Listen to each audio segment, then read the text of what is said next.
This tutorial is intended to help you understand how to search the CINAHL database. So first of all, as always, you're going to go to the library's homepage, which is coker.edu/library. Hopefully you have that bookmarked. Okay, so once you're on this page, you're going to scroll down, you're going to go to databases. Click the databases button. CINAHL is spelled CINAHL. So it starts with the C. You're going to click that. You're going to see CINAHL Plus with full text. You're going to click that. So first things first, CINAHL stands for Certified Nursing and Allied Health, or something similar to that. That means that all of the information in this database is going to pertain to things like nursing and health and medical and things like that. So if your topic is World War II or if your topic is sports, this is not the database for you. Okay, you're not going to find the information you want in this database. Now, conversely, if your topic is something like stress or mental health or like mine, COVID-19, this is a database that is going to be helpful. Okay, so that's where we wanted to start. So first of all, this interface is very similar to the Academic Search Complete interface. First thing I want to do is show you the CINAHL headings. If you click CINAHL headings and then let's say you type your term in there, COVID-19, it's going to show you other headings that are used in this database, especially medical related terms, because sometimes it can get like serotherapy, like these are just terms that are, or pandemic preparedness. It's just showing you different ways that they've categorized articles that are related to your term. Okay, so that might be helpful to you if you are looking up something that might be medically related and have different ways of referring to it. Okay, so other than that, let's type in our term. So mine is COVID-19. You again can type in using your Boolean terms right here. And then let's use our filters. There's a lot more filters in this one than there is in others.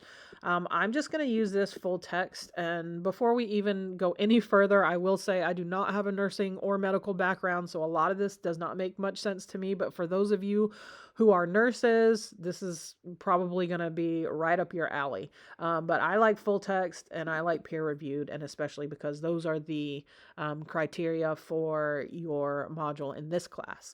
Again, you can search by publication date. I'm going to do the past 5 years. You can use what is relatable to you. If you know the name of the author of the publication, I'm going to leave that blank for right now. Again, this is some information that might be helpful to you if you understand those terms, if you're a nurse.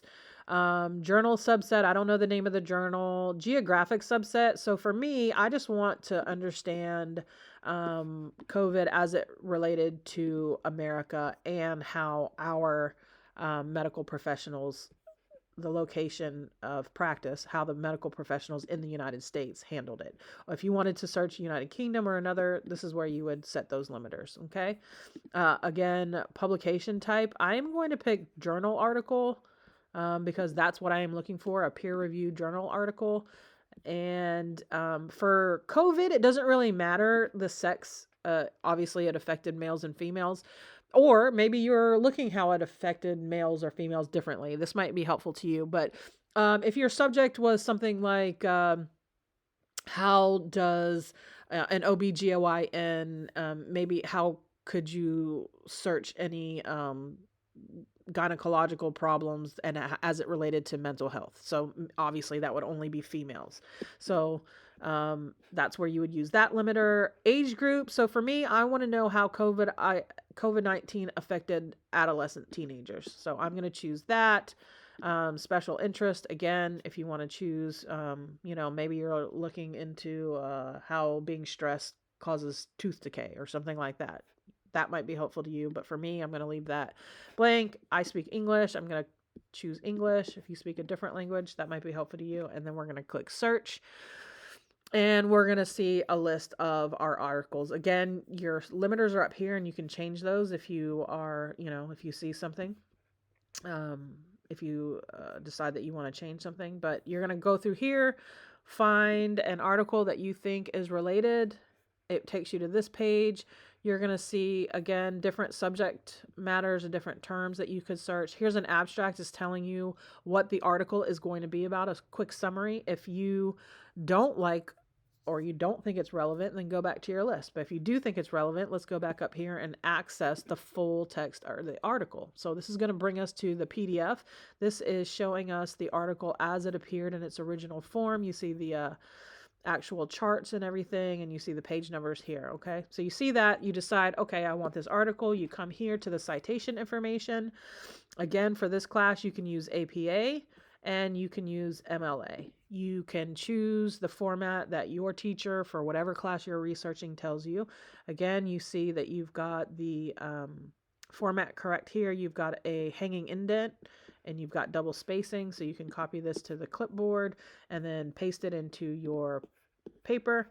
You can share it. You want to make sure you get the permalink right here. You can copy that link. That's the link that's going to take you straight back to this article. Do not use this link up here. That's temporary. This is the one you want, the permalink. Then you can download the article. You can print the article with this information here, and you can save it right here. Again, if you want to save it forever, sign into your account. But for this session, let's say you were looking here. We're going to go back to our search. Here we go. Here's our original search.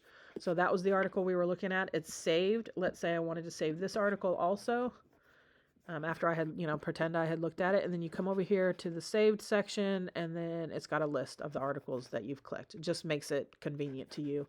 And again, recent activity shows you the different searches that you've done. I've been recording a lot of videos, so I've been searching a lot of different things. But let's say earlier in the day, if you had done a different search, you could click this and go back to an earlier search that you did.